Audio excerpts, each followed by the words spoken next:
meu nome é Julia Campos e esses dias atrás eu postei um vídeo onde eu faço um guardanapo com franja desfiada super fofo. Se você não assistiu o vídeo ainda, ele vai aparecer como sugestão aqui, então você já salva para assistir depois desse. Depois que eu fiz esse guardanapo, eu fiquei com vontade de fazer um pão bem bonito para poder colocar o guardanapo e o pão por cima, aquela cena bem de padaria vintage, rústica, sabe? Então eu decidi fazer um pão doce, mais especificamente uma trança com creme e morango. É uma receita nova que eu nunca testei antes, então eu vou mostrar para vocês como foi esse processo de experimentar essa receita. E eu espero que você experimente aí na sua casa também, e assim a gente troca experiências. Vamos lá?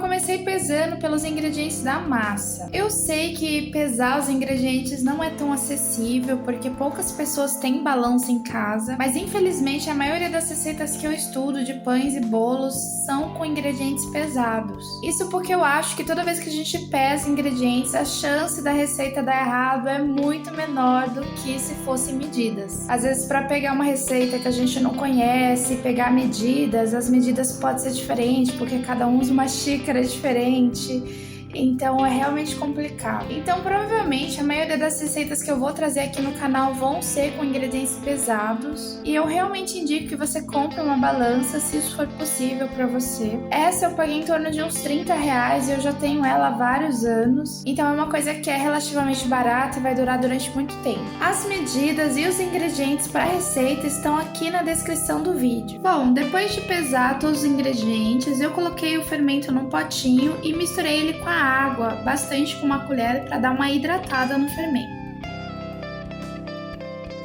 Aí eu peguei uma vasilha grande e comecei a misturar todos os ingredientes, exceto o sal e o açúcar, e lembrando de passar a farinha de trigo pela peneira.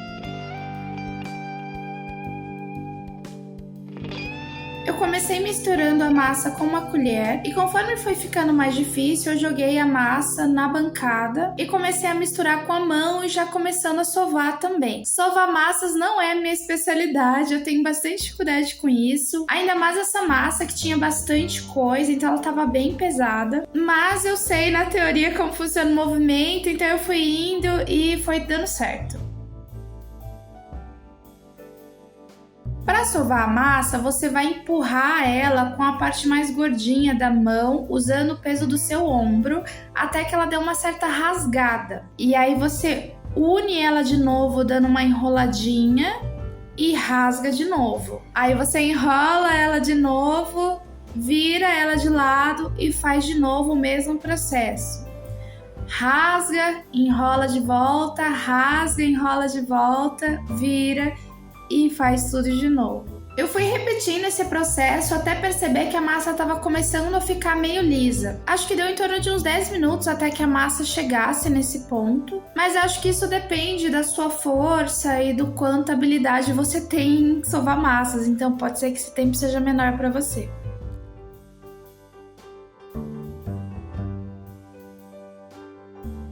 Depois disso eu coloquei a massa de volta na vasilha e embalei ela com plástico filme para ela ficar crescendo.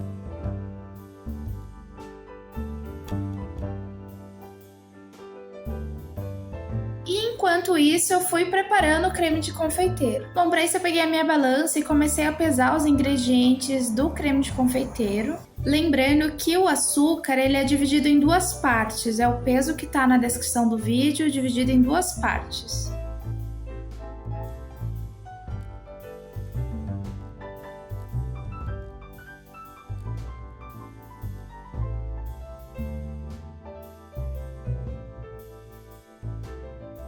E para essa receita de creme de confeiteiro só vão as gemas, então eu usei um separador de clara e gema para facilitar o processo. Aí eu misturei o trigo com uma das partes do açúcar e também bati as gemas com um garfinho. Depois de pesar todos os ingredientes do creme, eu coloquei numa panela pequena o leite, a essência de baunilha e uma das metades de açúcar. Depois eu misturei bem e coloquei no fogo até que começasse as primeiras bolhas de fervura.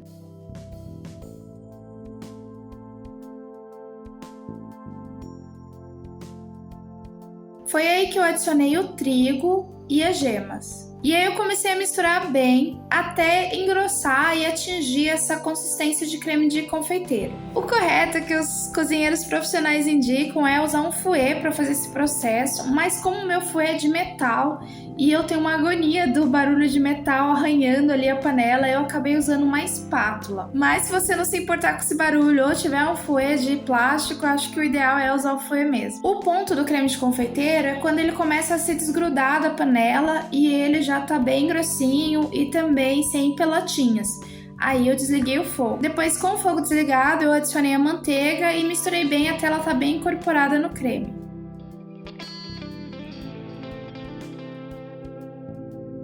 Depois eu coloquei o creme de confeiteiro num prato e coloquei um plástico filme bem rente nele e deixei esfriar.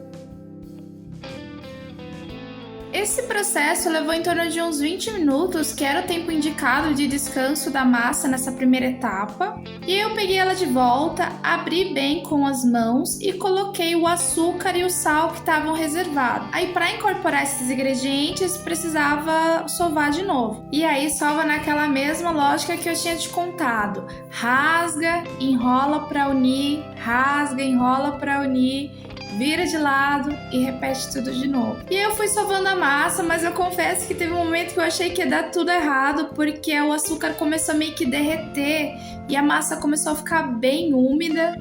Mas eu não desisti e continuei sovando por mais uns 10 minutos e a massa começou a ficar muito lisinha, super fofa, bem bonita. Foi quando ela atingiu esse ponto que eu coloquei ela na vasilha de novo, cobri com plástico filme e deixei ela descansar por mais uns 20 minutos. Depois do tempo de descanso, eu peguei a massa e dividi ela no meio para render 2 tranças.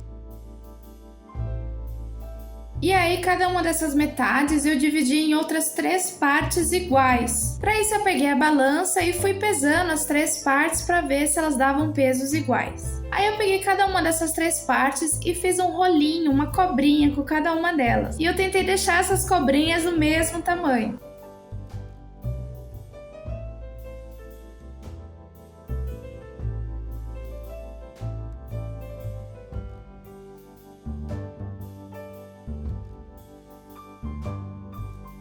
Aí, para formar a trança, eu dispus essas cobrinhas num triângulo, deixando uma delas no meio. Aí eu apertei a pontinha delas no início para que elas fiquem bem firmes juntos. A lógica é igual uma trança de cabelo, então sempre tem uma cobrinha que vai ficar no meio. Você vai pegar de uma ponta e troca ela de lugar com a que estava no meio. Aí você pega da outra ponta e troca de lugar com a que estava no meio. E assim você vai trançando até chegar no fim da sua massa.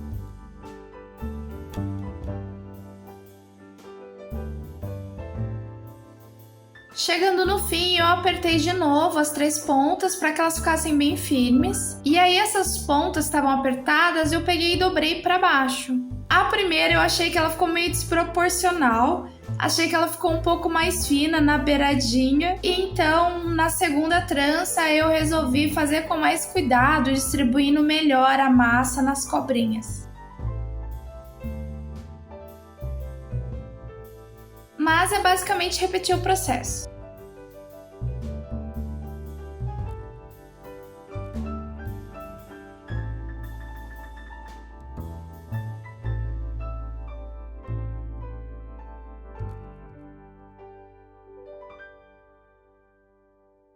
Depois de montar as 2 tranças, eu coloquei elas numa assadeira, que já é a que vai assar elas, e coloquei dentro do forno desligado só para elas crescerem durante 1 hora.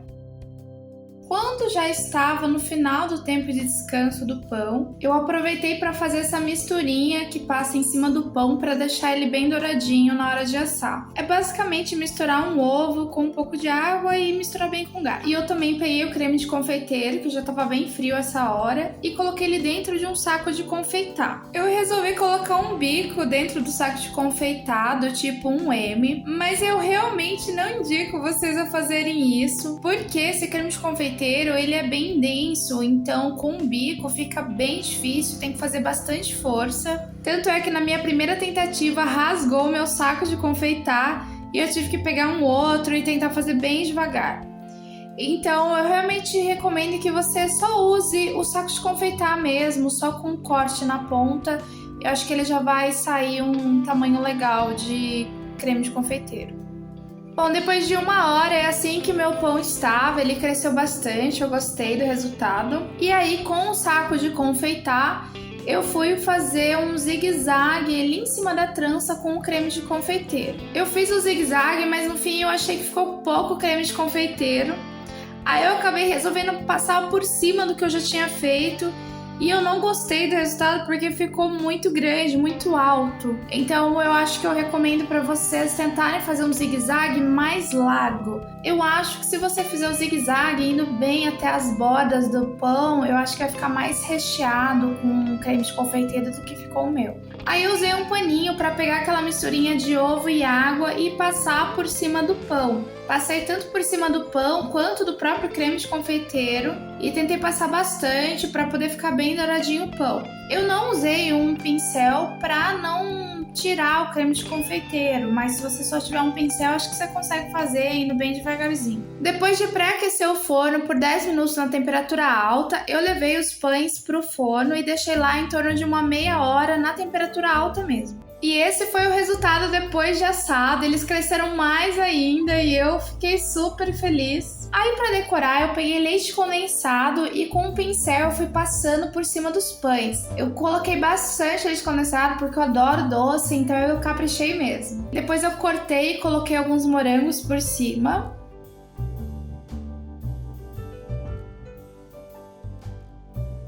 E por fim, eu derreti o chocolate branco no micro-ondas. Eu fui derretendo de 10 em 10 segundos e mexendo bem enquanto isso para tirar todos os pedacinhos.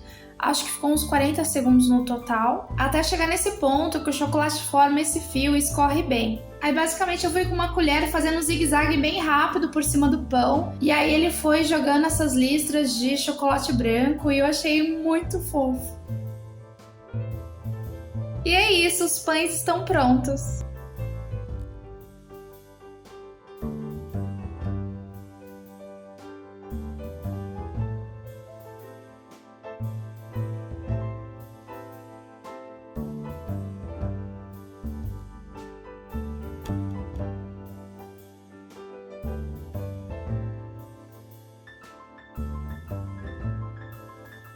Bom, eu já tô aqui no meu segundo pedaço e eu preciso dizer que essa receita tá super aprovada. Esse foi o meu resultado final, tá uma delícia, eu adorei a receita e espero que você teste aí na sua casa e que dê certo também. Até o próximo projeto criativo!